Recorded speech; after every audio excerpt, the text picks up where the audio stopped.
Happy Friday, wrestling fans. I'm Jeff Upson alongside Eric Knopsnyder. You are now tuned in to the PA Power Hour. Kind of fitting that we're doing it on Fridays, Eric, considering the show's called Power Hour. We got a great show for you tonight. We're going to talk to Levi Haines of Biglerville.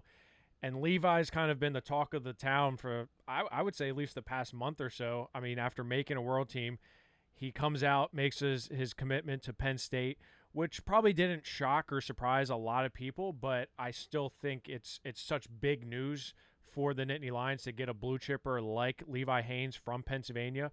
And then, Eric, you and I are going to talk about the class of 2022 recruiting rankings, and I know you got some feelings towards them.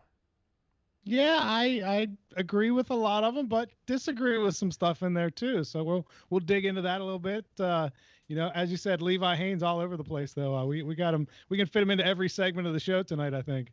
I mean, we really can. We're talking about the world team and you heading out to Budapest. Obviously, he's going to be going to Budapest. We're going to talk about the class of 22 rankings, which he's a part of, ranked number 3. And of course his commitment to Penn State. So, Eric, while I'm getting him on the line, were you surprised that it was Penn State? Because I know we had talked about, like, obviously Penn State was a front runner, but were you surprised?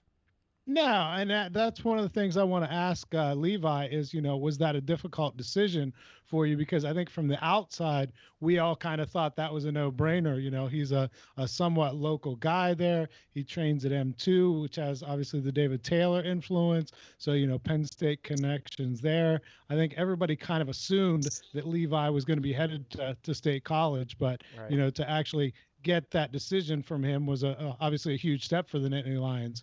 Well, we got him on the phone right now. Levi Haines from Biglerville. How you doing, brother? I'm doing great. How are you guys?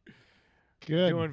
Doing very good. And Levi, we saw you at True Power. We saw you at True Power. You had a great match there, and then you went through the season and you just dominated, right? You dominated.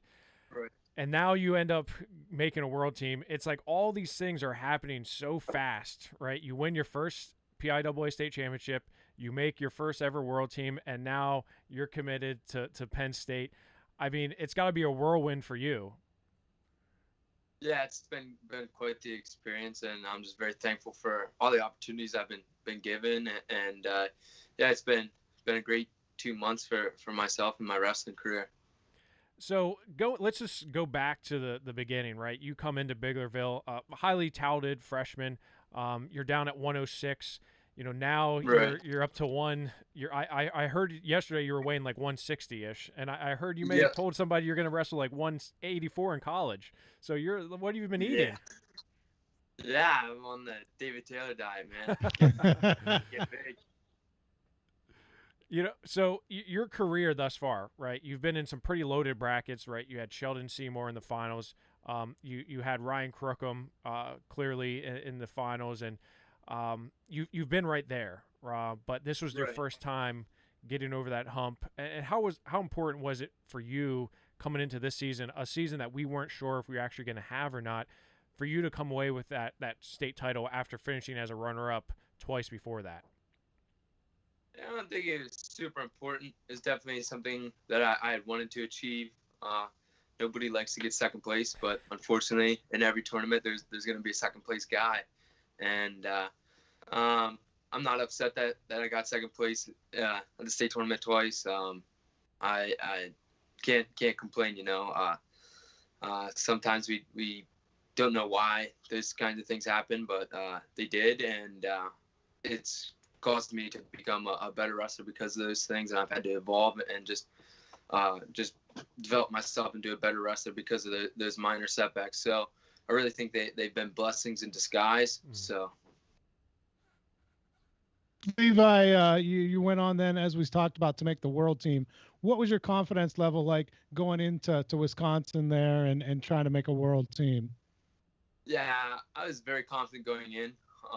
I knew I was going to be a smaller guy in the weight, but I just knew with my ability to keep wrestling that I was never going to be out of any match. And so I was just going in there focused on what I could control, and I went in there and scored as many points as I could. So it was, it's definitely very confident going into the tournament and put together a performance to get myself the world team spot. So it was an awesome weekend. You put me through a lot, Levi, because I had a trip to Budapest riding on that finals. What was that like? That wild sequence of events that was going on in your finals matches.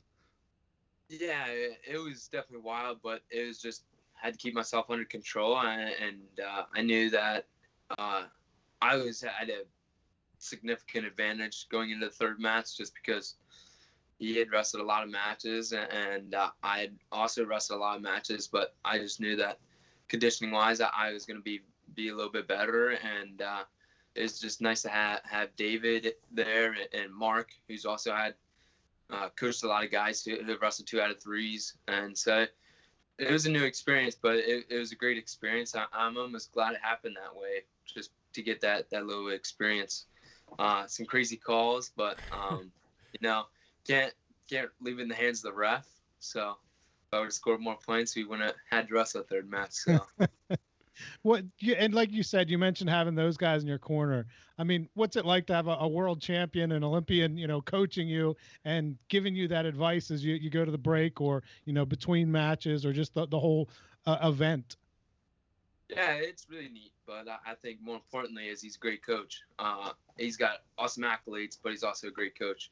And the other M2 coaches are fantastic as well. And I think just the experience that they have, and they wrestle so often, and they have competed at high levels that they're just very familiar with it, and they can help you so much through the process there. So I'm very fortunate to have those guys, and I'm very thankful that they were there to coach me through the tournament.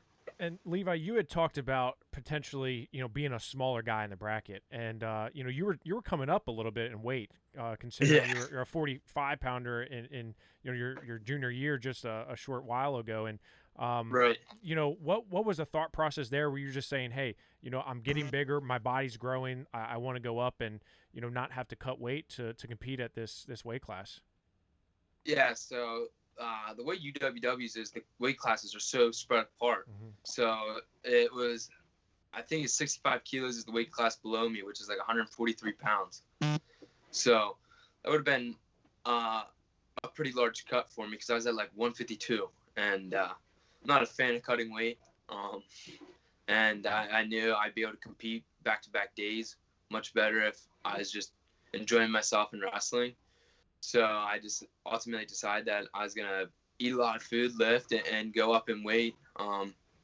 So, yeah, that's ultimately why I decided to go up. And it just is what it is sometimes. That's the way it works out, because there's sometimes you get split by weight classes, and you have to decide if you're going to go down and be tough or go up and be tough. Right. You're absolutely right. I mean, we see that on the senior level, right, with the Olympics and the weight classes there, and you have Kyle Date coming down, David Taylor going up. So I mean, you're just kind of doing it a little bit earlier, right?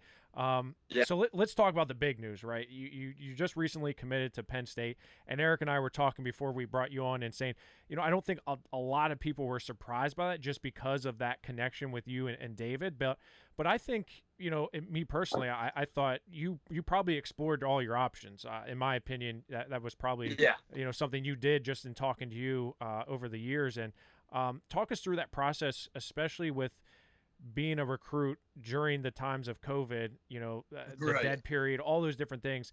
One, how difficult was it? And two, what made you decide at this time that it was the right time to make that announcement? Yeah, so the recruiting is definitely a lot more tough. A lot of it is done over the phone now or over Zoom calls, just because you're not allowed to really go in and visit campuses like directed by coaches. And you can go on like visits there and you just can't really talk to anyone. But it's kind of, I don't think it's the same experience. So a lot of it is done over the phone, and it was definitely challenging.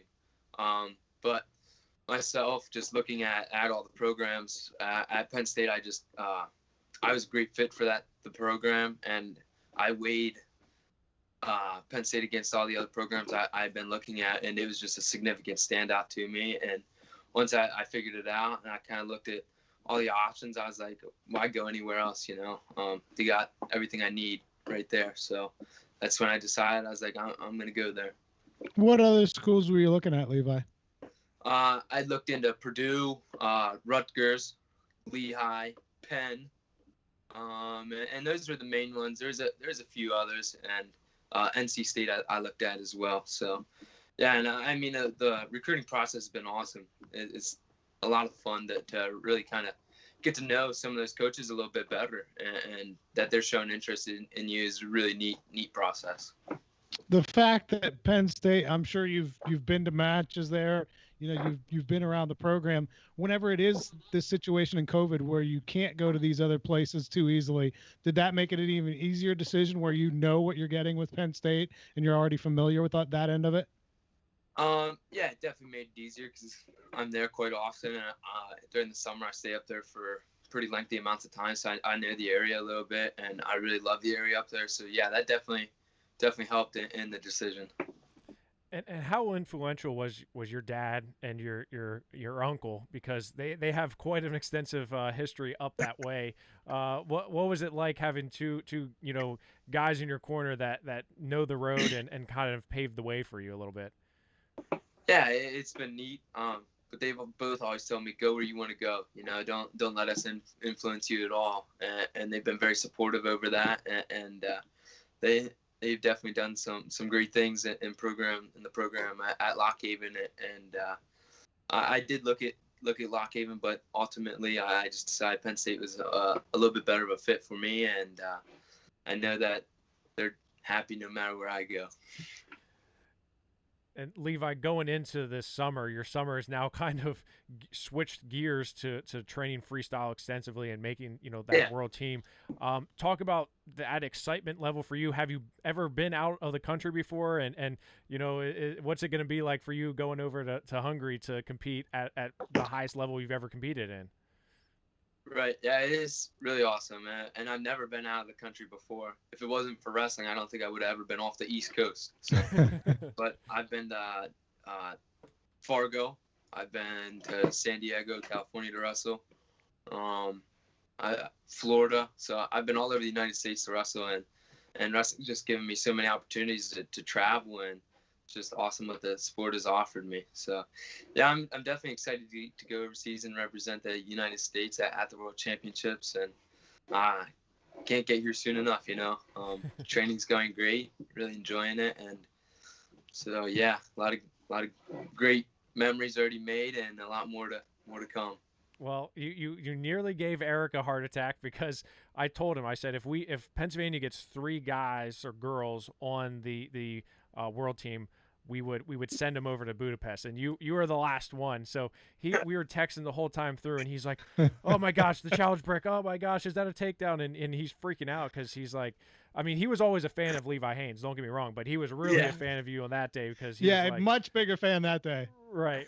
So Eric's going to be there. He's going to be covering the World Championships for PA Power Wrestling, and so hopefully he won't bother you too much over there, because I know you got to focus. But we're just excited to kind of see you in that environment, and bring back some memories to Pennsylvania and the nation from you over in Hungary. So we're just really looking forward to it. Like you said, it can't come here soon enough. Yeah, absolutely. I'm excited that you guys get to come over and kind of broadcast it out to Pennsylvania wrestling. That's awesome. Absolutely. All from Biglerville, PA, man, right? You put in Biglerville on the map of the world, right? That's going to be pretty cool. Oh my. Yeah. It's not a super big place, but there's a lot of great people here. Love it. Absolutely. Well, Levi, we appreciate you taking the time out to talk to us tonight. We wish you the best of luck, obviously, moving forward in your academics and athletics, and we really can't wait to see you over in Budapest. So again, thank you for taking the time out and talking to us tonight. Yeah, thank you guys for having me on. I appreciate it. Thanks, Levi. Yep, see you guys. Have a good one. See you, Levi. And Eric, it was, I mean, the text message you were sending during that match, it was basically like 4 matches you were just freaking out at, Yeah. It's drawn out. Yeah. It's not like, NCAAs or anything where you've got one match that you've got to sweat over, whenever he lost that segment, I'm like, oh man, like, how's this going to go? And then we were waiting on bricks, and it was a crazy time. And what he mentioned, and I thought was very important, was going up in weight. And like he said, the way the UWW works is with the way the weights are spread out. 43 was probably a very, very hard cut for him, as he mentioned, right? He was wrestling 45, which was really 47. So dropping down to 43 probably wasn't, the best idea for him. Goes up, against guys that are probably cutting down a little bit to get down to the weight. And he just looked fresh. I thought he looked fresh. He looked, and like he said, conditioning-wise, I just think that was probably the main factor that got him to that point where he could win that third and decisive match. Well, and I think it's an even bigger factor now that he's made the world team, because obviously he wouldn't have to hold that 43 the whole time, but you don't want to get too big if you know that you've got to make it again in Budapest. So, you'd have to be trying to maintain your weight the whole summer versus now you've gone up in weight and you can go ahead and eat and be healthy and train and do your best to be ready for the world team and not be worried about cutting weight going there. Well, I read an article that said he was planning on wrestling 74 or 84 in college. So he's getting, like he said, David Taylor diet. I mean, he's on the plan to he's ahead of David Taylor, though. Well, from where he's coming in, yeah, from high school to college, he is. And who knows what he's going to be next year, his senior year. He'll probably be 52, 60, probably 60, right? I can't see him being any lower than that, considering he weighs 160 right now. So, I can remember him being just a small 6-pounder for Biglerville as a freshman, taking on an even smaller Sheldon Seymour from Troy in the state finals, and now look at him. So it's just neat to see that progression that he's had over the last couple months, because he's really been the talk of the town just in the last few weeks and months, just winning his first state title in dominating fashion, and then making a world team and then committing to Penn State. So we talked about it before. I wasn't so surprised about the Penn State commit, but this was so big, right, for Penn State, I think, to have a guy like Levi Haines coming in there. We talked about the class of 2022 rankings, the recruiting rankings. Levi Haines comes in at number 3 behind Ryan Crookham and Nick Feldman. He has 100 wins in his career, only 5 defeats does Levi Haines. Second his freshman year, second his sophomore year to Ryan Crookham, and then won it his junior year this past year at 145 pounds. So, Eric, I know you've got to see a lot of Levi Haines, but I'm just so impressed with him and his progression over the last couple of years that I think he's really going to be a star on the next level. Yeah, I agree with you. I mean, we talked about it this year about he was just so dominant, and, that speaks to how good Ryan Crookham is. And to me, that we go back to that bracket, that 126 bracket in 2019 was just crazy, because you had Ryan Crookham, Levi Haines, and Jackson Arrington, right, who are 3 of our top 5 guys in the class are all in that weight class. I mean, when you break it down and you look at the rankings, like you said, 3 of the 5 were all in one weight class. Crookham won it. Haines took second, and Arrington took third, and that was a year after Arrington won it. So you have 3 guys there that went on to win state titles at some point, and all 3 of them are back for their senior years. And obviously Crookham, had he been able to compete this year, obviously would have been a favorite to win a third state title. So I mean that segues nice into our discussion about the class of 22. I've debated, man, Crookham and Feldman. It's like you flip a coin, and I think what I keep on coming back to is, it fair that Ryan was unable to compete this past season? We haven't seen him in a long time, over a year of competing. Is it fair to penalize him, to move him down, or is it saying Nick Feldman has just been so dominant, he's overtaken Ryan Crookham? I went back and forth at it. I mean, I don't think there's a wrong answer there. And at the end of the day, we're splitting hairs between Ryan Crookham and Nick Feldman. They're both Division I, recruits. They're both guys that are ranked top in the the nation in their weight classes. They're up there, regardless of where you look in the publication. So, do you have any feelings towards that, Eric? Because I know I do. I think you're wrong. Okay, tell me why. Well, it's just because Feldman has been out there doing it this year. I know, he was somewhat limited also, as most guys were in the COVID season, but, he was out there winning and dominating and showing us what he can do. And that's not a knock on Ryan Crookham at all. Obviously, he's a fantastic wrestler. But whenever they are that close, I think you've got to give the edge to the guy who's doing it now versus the guy who showed us what he could do in the past couple years. So on that basis, I'd give the edge to Feldman. I mean, again, I love Ryan Crookham. He's fantastic. But whenever you have two guys that are that good, I'd give the edge to Feldman. Yeah, I mean, agree to disagree. I think you have to look at body of work, right? This is in my opinion, it's not based off of the last year. It's based off of that whole body of work. And like you said, Ryan won the weight class with Levi Haines and Jackson Arrington. That alone, I mean, let's not forget he won the Super 32 as an 8th grader. So who's number 4 on the list though? Is Dayton Pitzer. And what did he do against Feldman? He lost to him. Yeah. So Feldman is also dominating a top 5 guy. I mean, absolutely he is. Listen, others were close. Feldman's dominating a top 5 guy. Agree with you. That's I'm not arguing the fact that Feldman was on a different level this year. All I'm saying is we can't just again the way this is the recruiting rankings, not necessarily pound for pound, but we're saying recruiting rankings. These guys are the ones that are. Ryan Crookham is a guy that every single Division I program wants on the team, as is Nick Feldman.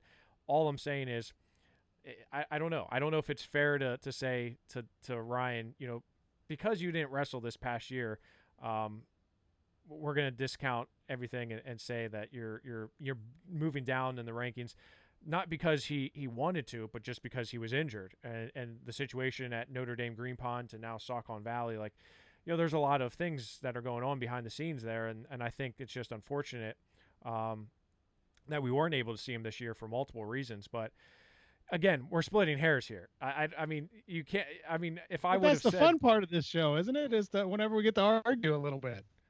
Well, sure. I mean, as long as it's not politics, I'm fine with it. So we got Ryan Crookham number 1, Nick Feldman 2. You look at career records. Nick Feldman, 119-17. His freshman year, he took some lumps, but he was wrestling up at 52 for most of that year. Ryan Crookham, 99-3. A guy who, has been a household name ever since winning. Just like Mason Gibson. Mason Gibson winning the Super 32 as an 8th grader was precluded by Ryan Crookham winning the Super 32 as an 8th grader. So again, I just look at him and say I think he's going to come back with a vengeance, in my opinion. Levi Haines, who we just talked to, number 3. Now, do you think Levi Haines could be up in the number 2 spot, Eric? I mean, what do you think? It's hard for me to say that Crookham should drop that far. I mean, I guess if it depends how you weigh this past year. How much do you ding him for not being able to compete this past year? I think if it were me, I'd probably go Feldman 1, Crookham 2, Haines 3. Okay. Are you good with Pitzer 4, Jackson Arrington 5? Yeah, I mean, I don't know. It's hard to judge. Obviously I see Jackson Arrington a lot, and he's just phenomenal. And again, that the fact that his loss last year that kept him from winning a state title potentially was Levi Haines and or Ryan Crookham. So, that's pretty good company. He could easily be a 3-time state champion right now. But you could say the same about Pitzer, because Pitzer lost a year to injury. So yeah, I don't know. I'm not gonna quibble with you on that. I think Pitzer, Arrington are pretty comparable there. So and I like the word quibble. You're not going to quibble with me on that. And Pitzer was kind of, like you said, similar boat, where he lost a year due to an injury. He could be coming into this as a 3-time state champion, right? Already a 2-time state champion, 85-3. But obviously with Feldman having those 2 wins over him, it makes a very good case for Nick to be number 1. And I don't know if Pitzer is a 3-timer, maybe we put him over, over Haines, Jackson Arrington. So Jackson Arrington just switched gears this year. I would say this year was completely different than his freshman year. And now you look at head-to-head. I don't know what your opinions are on head-to-head here, but head-to-head, Jackson Arrington has losses to Finn Solomon, right? But that's at a different weight class in a different year. Jackson Arrington is, I think there's no doubt he's top 5 in the state in the class of 22. Yeah, I think he's, as you said, he's on a different level now than he was in previous years. Something just looked different from the first time we saw Jackson Arrington this season. So, as I mentioned, Finn Solomon, he has a 5-2 win and a 11-3 win, both at the same tournament, the King of the Mountain tournament back in, I believe that was 2018-19 it was. So, I mean, you look at Finn Solomon, he was second, right, as a freshman, losing to HR, did not qualify for the state tournament as a sophomore, then wins it this year as a junior. Max Stout, another one where you're like, where do we, we have 3 guys here that really kind of throw wrenches into it. You have Ryan Crookham, Dayton Pitzer having been injured, and Max Stout losing this year due to an injury. And Max Stout has a loss to Caden Rogers, and Caden Rogers is at 17. So a lot of people are saying, well, why isn't Caden Rogers higher? And he very well could be. National Prep 6th, 3rd, 1st. That was before he came from Penn Manor. So I don't know. Like again, you look at the top 15 here, and you're saying, man, these are all really tough guys. Again, I look at, and I'll just explain this to you and the listeners, is when I look at the class of 22 rankings and all recruiting rankings, I'm looking at body of work. I'm looking at those past 3 years. And obviously this past season is a little bit more important than the season before that and the season before that. You're looking at off-season things like freestyle. Levi Haines making a world team obviously makes him a little bit higher up than others. Eric Gibson, doesn't make a state finals in his career, and he's coming in at number 10. And I know you got some feelings on that. Colton Deary, on the other hand, wins 2 national prep titles after finishing 8th in the state in the PIAA. He's up there as well. I don't. What are your feelings on Max Stout being there at 6 and Solomon 7 and Deary 8?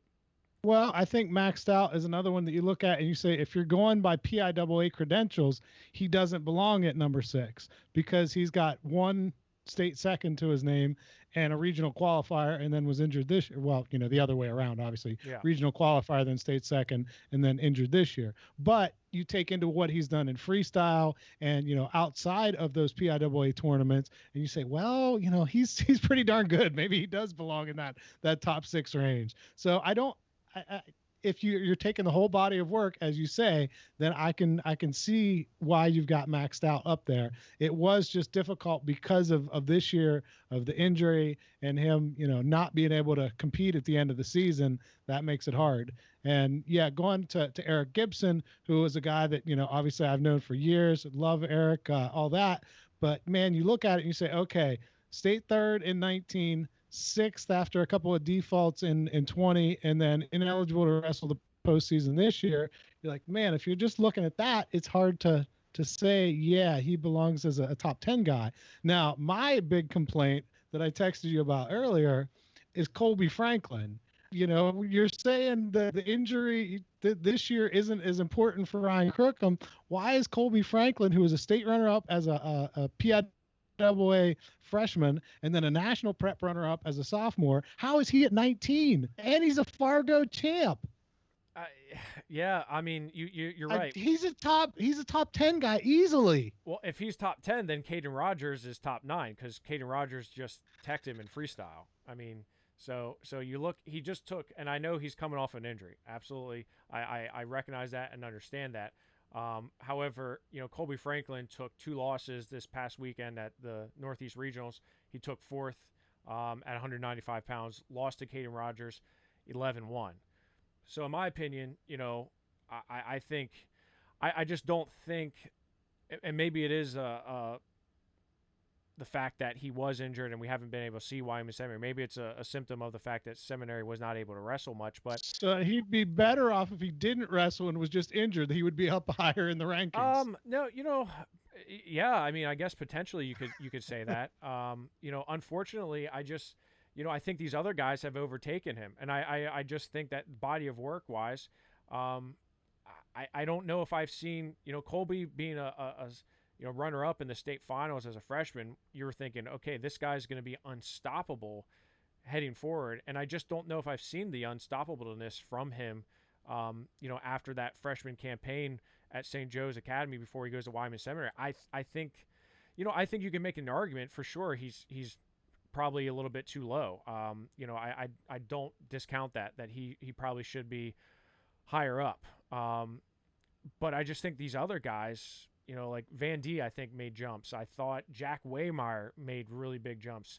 Yes, Briar Priest, Waymeyer obviously, agree on. You look at Briar Priest. I think he made jumps. He won a very deep bracket, right?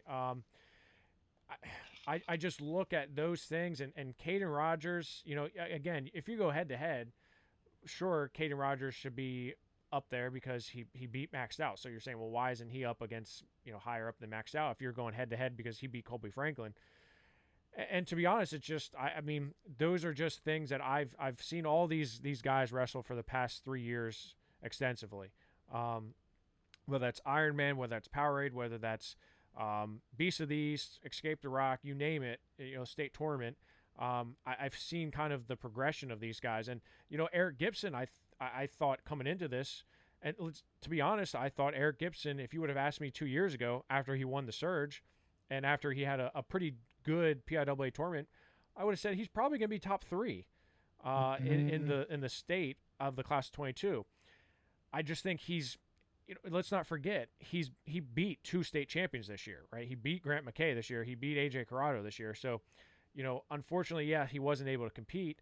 And that injury, he had a very bad loss in the state semifinals. We all thought it was going to be a McClanahan-Gibson finals for the 3rd week in a row. Everyone thought that. And we thought that match was a toss-up, right? He has a bad match, and I'm not discounting that. I'm not discounting the fact that he did lose. Again, overall, I think Eric Gibson is no doubt top 10 body of work-wise. I mean, the kid wrestles everybody anytime. I just think he's I think we're going to see the cream rise to the top eventually with Eric. Yeah, and obviously a difficult situation this year where he wasn't able to wrestle the postseason, only got 2 tournaments in, looked really solid in those, as you said, got some really good wins. But, it's difficult when you don't get to see that the postseason and how he would have done. He looked phenomenal most of the time that we saw him this year. I mean, yeah, I thought he looked really good. And I know that match against McKay was a big one for him. And, the 2 matches that he had against AJ Corrado were both, pretty impressive matches that he had. I think you have like Jack Waymeyer. I think there's an argument he should be higher because he won a national prep title this year in a loaded weight class. 182, right? He wins a Powerade title at a weight where he beats his teammate Caden Rogers and finishes ahead of Maxed Out. So you're like, well, what the heck? Well, I mean, Maxed Out did beat him at True Power.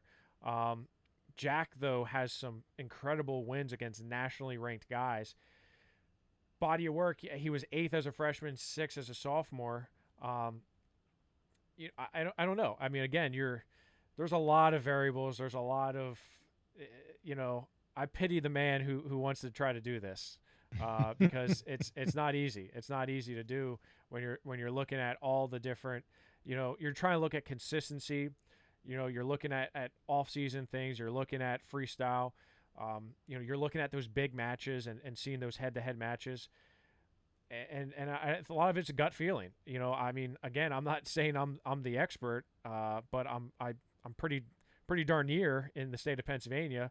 And just you can go ahead and say it. You're the expert, Jeff. No, doesn't mean I can't argue with you, but you're the absolutely expert. Can. Eric, you can argue with me all day. I love it. Mark Billett says that this is, he says if you don't argue on the show, ain't nobody gonna listen. So I would agree with him in that sense. Like we got to spice it up a little bit. If you look at the commitments that have come in thus far, and now there's not nearly as many as we're used to in years past, and primarily that's due to the NCAA dead period still being in effect until June 1st. Lehigh for Ryan Crookham, that was early. Nick Feldman to Ohio State. That's huge because he's kind of a mini Kyle Snyder, everyone says, and man, he's going to be a force. Penn State for Levi Haines. Dayton Pitzer, undecided. NC State for Jackson Arrington, maxed out, undecided. Finn Solomon, NC State.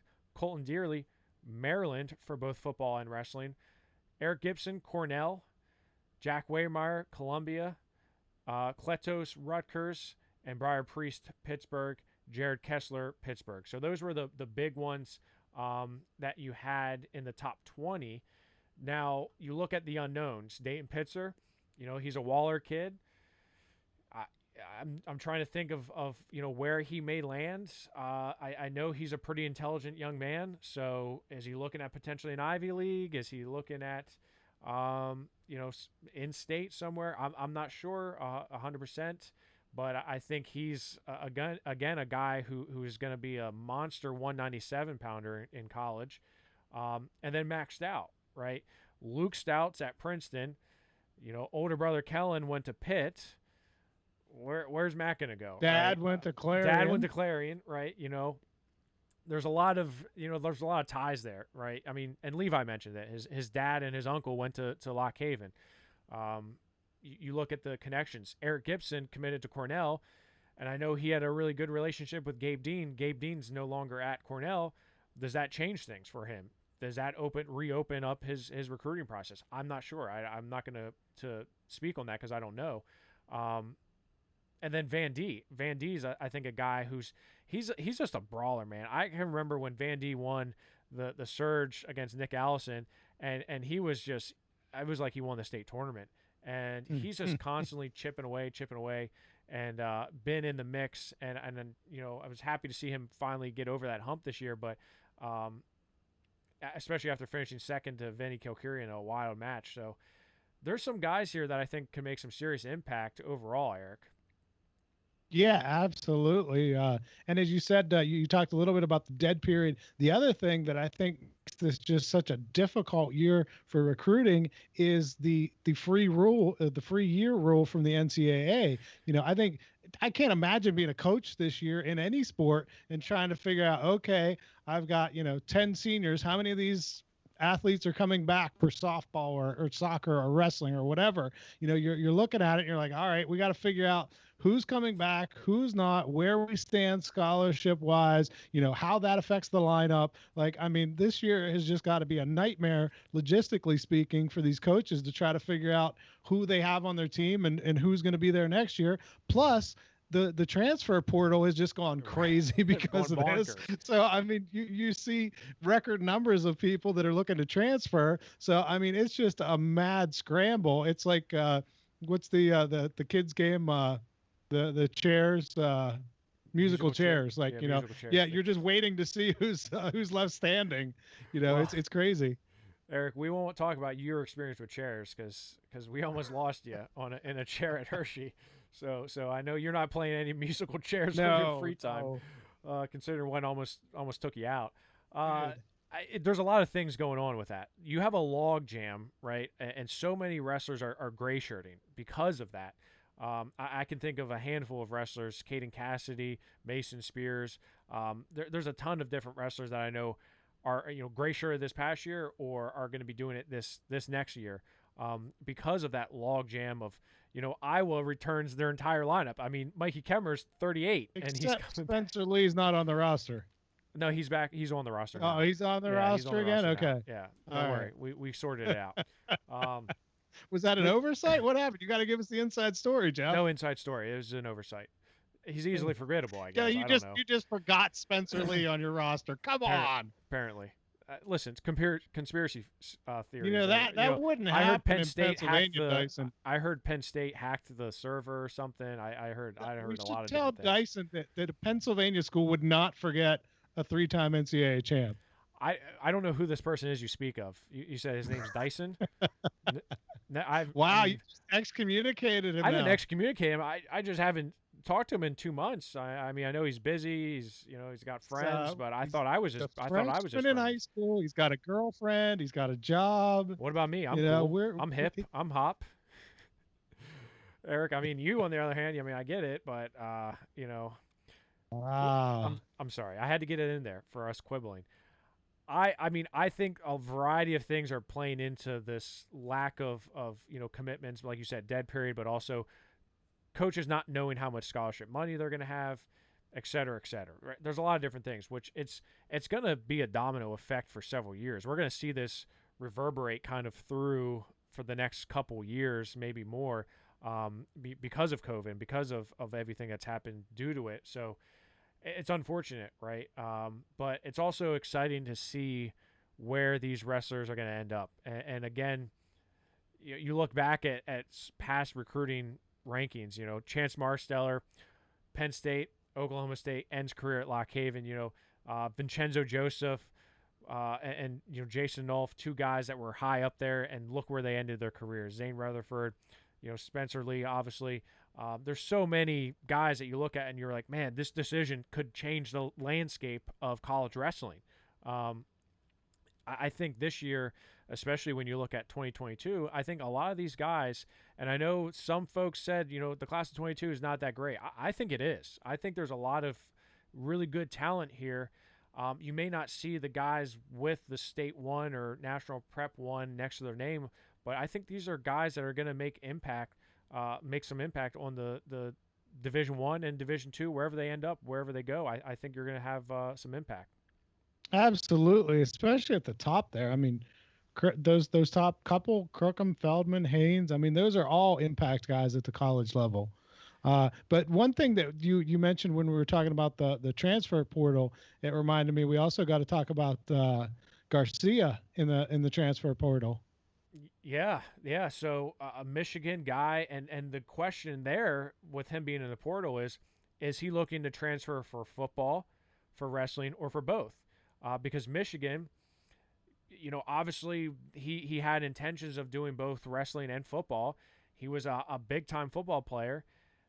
I don't know where he's where he stands now with trying to play football and in the NCAA, or is it just, hey, let's focus on wrestling? I'm not sure. What are your thoughts, Eric?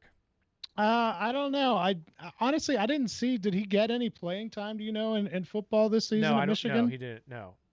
So I mean, and I don't know.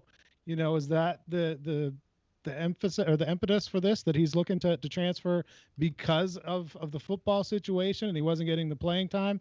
I mean, it's hard to argue with a guy that talented to say that, yeah, you should definitely wrestle whenever football obviously it's a lot easier to get a full scholarship in football because the NCAA Division I requires full scholarships. You're not splitting scholarships there in FCS or FBS. And, then you're looking at also the life after football, that if you can make a name for yourself and get into the pros, it's a lot easier to make a big paycheck playing football than it is to make any kind of money wrestling. So, it's hard to say, yeah, hey, you should go concentrate on wrestling if you have the opportunity to make a big splash in football. Yeah, and I just looked at Michigan's 2021 spring roster, and he is still on it, listed at 5'10", running back, 205 pounds. And he did not see action in 2020, so I'm not sure what's going to happen, because the guy is, I mean, he has, I don't know if he has the career rushing record in the States or all-purpose yards. He has a ton of records, right? Rushing touchdowns, that's what it was. I think 138, and overall touchdowns, which are 159. So I mean, the kid, he's not a kid. The guy can obviously compete on the gridiron. It's just a matter of whether he has aspirations to really focus on football and potentially make it to the NFL. If you're on a Michigan team, I know there's those NCAA commercials that say 90% of Division I athletes don't go pro, and I get that, but that's always everyone's dream. Me selfishly, I obviously want to see him wrestle. I want to see him compete. I think he would have a really big impact on a Division I program, regardless of where he goes. Well, and that his brother is not committed yet either, right? Correct. So, you got to wonder, how does that play into it? True. Wherever Gage goes, does that help you land Gavin then? So, if you're looking at bringing in one, that'd be a nice little package deal to get both of those guys. It's funny because you say the same thing with the Gibsons. I feel like, when Eric committed to Cornell, you're like, okay, this is, I don't know if you're getting a 2-for-1 deal here, but and Mason is very different than Eric. We know that, but to say the least, right? We love the Gibsons with all our hearts, but Mason's a different cat. You look at the Garcias kind of a similar way. Maybe you get Gavin and Gage potentially in the same school. Yeah, I don't know. I mean, if I'm just going off the top of my head, I'm saying Lehigh for wrestling. At Lehigh, Jarrett Lane's there. It's closer to home. I think they could use him at 197. I don't know. That's just a gut feeling. Could be totally wrong. Maybe he'll never wrestle again. Do you think he'll play football there as well, or is this just wrestling? I personally think it's going to be just wrestling. That's just me. I have no. I don't know. I just feel like I feel like the school may be more important than the sport for him. I don't know at this point. It's hard to say. Maybe we'll ask him. Maybe we'll reach out for a comment. Yeah, we should get him on. I mean, what's the worst they can say? No, I'm not going to tell you what I'm thinking. But yeah, that there's a lot going on with that, and that impacts the class of 22 rankings, as you mentioned. And what I always like to see is who are the sleepers. You're right. Who are the sleepers in the list? And you look through here, and we did top 225, but where are the guys that were on the rankings and did not get enough credit, that end up shooting up the rankings maybe towards the end of their career, or as they get into college, they're making teams, they're doing things, and they're getting bigger. Do you have anyone off the top of your head, Eric, that you look at and maybe in the top 30 or 40 that you think this guy's going to be a sleeper? Because I have a few. If you want me to. Well, just looking at it, I go down and I see Dante Frenzy at 25, and I'm like, man, he's a guy that's really pretty good, and could shoot up there. And sticking with Southern Columbia, Cole Bisco at 29. We know he didn't make it there this year, but he's been a state runner-up in the past. He's a guy that's obviously pretty talented.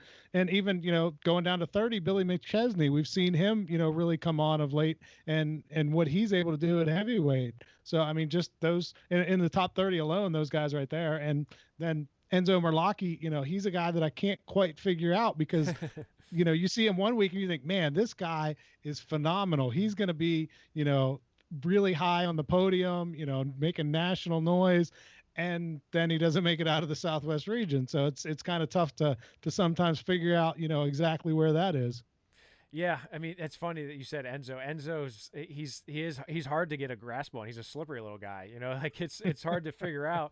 He took down Levi Haines in the match at the World Team Trials. He took him down and he looked good, and obviously Levi was able to rebound and end up winning that match. But Enzo just needs a full season of healthy, good wrestling. I think mentally, when he's in the zone and he is on, watch out. Right. When he's not worried about his weight, when he's not worried about the rankings, and he's not worried about who he's wrestling, he's a different level. And I think that's the reason why he's going to go to Lehigh, because they see that in him. However, you look at credentials. I mean, he's a regional qualifier and regional fourth, and he's number 33. So, I mean, like you talked about earlier, it's like when you look at, but you got, again, look at the body of work. There's a reason why Enzo's up in that area of a 33, even though he's never even made it to a state tournament. I look at some of the guys who I think could be sleepers. Dante Frenzy, you had mentioned him. If Dante Frenzy can fill out, then I think he is going to be a threat, right? I think Dante Frenzy needs to get bigger physically, to really shoot up the rankings, if you will. Cole Weightman, on the other hand, he's a guy who made it to the state semifinals in a weight class with Dorian Crosby and Nate Schoen as a sophomore. I kind of look at him almost like I do Enzo Meraki. It's like when he's on. But and another guy who he only lost to Gage Garcia 4-2. Oh, and by the way, Cole Weightman has a win over Jake Lucas, a state champion, and also a guy who won at the Pittsburgh Wrestling Classic. Cole Weightman is a guy who, when he's on, he's on. The problem is he's a really, really good football player. He's his freshman year he was banged up. That's not a problem for him. No, I mean I'm not saying it's a problem for him. I'm saying it's a problem for for wrestling for if you want to be committed fully to wrestling and actually dedicate your training to wrestling. He's coming off a football season and that's just a hard transition. I think Cole Weightman, if he would be healthy and he would be consistent with wrestling, I think he's probably going to be a top 10 guy here, just based on his results against some of the best guys that are way older than him. So I think he's one to keep an eye on, but I think ultimately football is probably where his passion lies. And Nolan Lear is another guy who I feel like is going to probably shoot up a little bit. 5th in the state as a sophomore, 3rd in the state this past year. Him and Gavin Garcia kind of went back and forth. Jared Kessler's another guy, qualified, then was 4th as a sophomore, 4th as a junior this past year. I think he's going to have a good senior campaign, right there with Rocco Welsh. So, yeah, there's some guys here that when I looked at the start of the year, I'd be like, you're crazy. Like Briar Priest, I'm like, there's no way he's going to be a top 20 guy. Because he was at 106 pounds last year, and now he wins a state title at 132, and you're like, okay, it beats Jude Swisher. I'm really excited about Briar Priest and what potential he has here. So, overall, I'm impressed with the depth here of the class of 22, Eric. Yeah. I mean, I think there are a lot of college programs that are going to find some really good guys here in the 40s or 50s that, can go on in and make an impact. Maybe not the first year, but at some point in their college careers, they're going to be starters and doing well for a program. Yeah. I mean, there's so many guys in here that I look at that I'm like, man, they're like the Bowers, like Riley Bauer and his twin brother, Braden. I think they're going to have good college careers at Bucknell. And it's funny because the Campbell brothers from Boyertown are twins, and they both went to Bucknell. So maybe they have a good thing going there with twins, or like 2-for-1 deals there, Eric. There you go. That'd be a nice little discount for the family, huh? You get yeah. Well, I don't know for Bucknell. I mean, Bucknell ain't cheap. So no. Eric, what you've been bouncing around. You got to see NCAA runner-up and All-American from Pitt, Jake Wenzel. Tell us a little bit about that. How was that? It was phenomenal. Jake is a guy that I didn't cover too much, and I talked to him once or twice, and haven't really connected with him too much since then. But he did a clinic in Berlin, my hometown, and with the Cahills there, Taylor and Tanner Cahill at the shop. And he was there, and let me tell you, Jake was just so good with these kids, because I said to him, I'm like, he's working with 6-year-old kids who they have no idea what an NCAA runner-up is. To them, he was a cool guy that was teaching them new moves, and they just loved him. He was so good with them. It was great to see. He's an NCAA runner-up. He's the ACC Scholar Athlete of the Year for wrestling. Just a phenomenal kid. And our guy, and it was really good to see how he interacted with those kids and how he's giving back to wrestling. And he brought up a good point. He said, whenever I was their age, I had this guy named Keith Gavin come in from the Pitt program and, was showing me moves, and I didn't know who he was. I just knew he wrestled for Pitt, and that was pretty cool. He's like, and 15 years later, now he's my coach. Right. I it's funny that you say that, because when you said that, I'm thinking those are attributes and traits that we see in someone like Keith Gavin. Also, one of his club coaches, Tyler Nauman, another Pitt guy. I think I see Tyler at some youth tournaments, and it's like he's so good with those younger kids, and I know he had Jake since he was knee high, and that and Keith Gavin at that next level. It's really nice to see these guys not only do it on the mat, but also off the mat, and do it right and do it well. So it's pretty cool to see that. And Jake credited Tyler Nauman. I asked him, I said, how is it working with these kids? How do you take college level moves and break them down so the 6-year-old can understand it? And he said, before I started doing these things, I asked Tyler Nauman, because he's so good with the kids. I said, how do you do it? He said, look, they're not going to become an NCAA champion overnight. He said, if they learn one thing, if they take one thing out of this clinic, then it's been a successful clinic. So he said, just try to break it down into really basic stuff. Say, take your hand, put it on the chin, do this, and just make it really simple for them and let them have fun with it. It's not, they're not going to go home and remember 20 moves that you showed them in that day. Well, someone who may remember 20 moves when they're younger is Bo Bassett, and I know Bo Bassett just recently had a camp. And Eric, there's quite a history there with world team members and Young Guns and Jody Stripmatter and that. Tell us a little bit about that experience with Bo. Yeah, it was actually the same day. I had to rush from Johnstown back to Berlin to get between the two. But Bo Bassett did a clinic, and it was really cool at Bishop McCourt. Had about 40 kids there, I think, and I only got to stay for a little bit of it. But Jody Stripmatter was talking at the beginning, and he said years ago, he said there was this kid that went to Young Guns by the name of Nick Roberts, and of course, these kids are all 7, 8, 6 years old. They don't know the name Nick Roberts. He's like he was this really special kid. He said he made a world team, and in order to help pay the expenses to go to the world championships, he did some clinics. He said at one of these clinics there was a young kid named Spencer Lee who was in the audience and trying to soak up everything he could learn from Nick Roberts and take it and apply it to his own wrestling skills. And he did that and obviously did it really well, and he made a world team. And so Spencer Lee then started doing a couple clinics to help pay for the expenses of the travel to the world championships. And who was in one of his clinics but Bo Bassett. So it's this really cool lineage of Nick Roberts to Spencer Lee to Bo Bassett. And that's what Jody told the kids. He said, hey, one of you kids could be a world team member someday, here at this clinic right now. He said, you take what these guys are showing you and how they look at the sport and what they do and how they attack everything in life and doing it the right way. And you apply that to yourself and maybe one day you can be a world team member.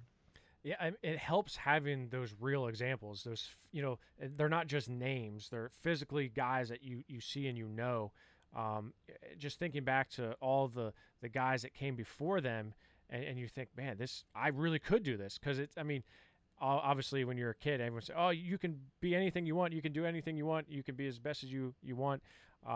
But when it really comes down to it, you're like, look, these are the guys who sat in the same seats and rolled on the same mats that you are. And look at where they are. So it makes it real, makes that reality or that dream a reality really quick. So really nice to see that. Eric, I know you're excited for Budapest, but we got a whole lot more before that coming up, even though you got a big trip out to Vegas. So I know I got a couple trips out to Vegas. You're going to be missing the National Freestyle Duels, which are going to be streamed live on Rockfin on the PA Power channel. PA Power Wrestling is sending a team there. Luckily, I'm not coaching this time, so we actually have a good chance of winning. I'm just kidding. We had a great coach with Jesse Simcox and Dennis Condomiti. We had a great team, so really looking forward to that on Sunday, June 27th. We'll be there in Jersey, while you're out there on the craps table in Vegas, Eric. Yeah, you want me to put some money on for PA Power? See if we can win a retirement here, or at least a new career. Put it all in red. And Red. Wait, you can do that? I thought Red was the enemy. Little Cumberland Valley action there. Yeah, maybe. Yeah, okay. Yeah. I mean, you can't bet on green. There's a shame. Yeah, you can't bet on green, so you can bet on black. And Red's Flow's logo color. So yeah, you're right. Let's just go black. You're right. Let's do that. Yeah. So we got a lot coming up here, and we'll come back to you next week because we have the PAUSAW, used to be the PAWF, freestyle and Greco-Roman state tournament going on this weekend. So we'll be able to recap all that action for you next week. So keep it locked in to PA Power Wrestling. Check out our Rockfin channel on rockfin.com. Obviously follow us on Twitter at PA Power Wrestle and PA Power Wrestling on Facebook and Instagram. Eric, it was great having you here tonight. Levi Haines, appreciate him stopping by to talk about his commitment to Penn State and making the world team. And until next time, wrestling fans, you know what to do. Keep it classy. We'll talk to you real soon.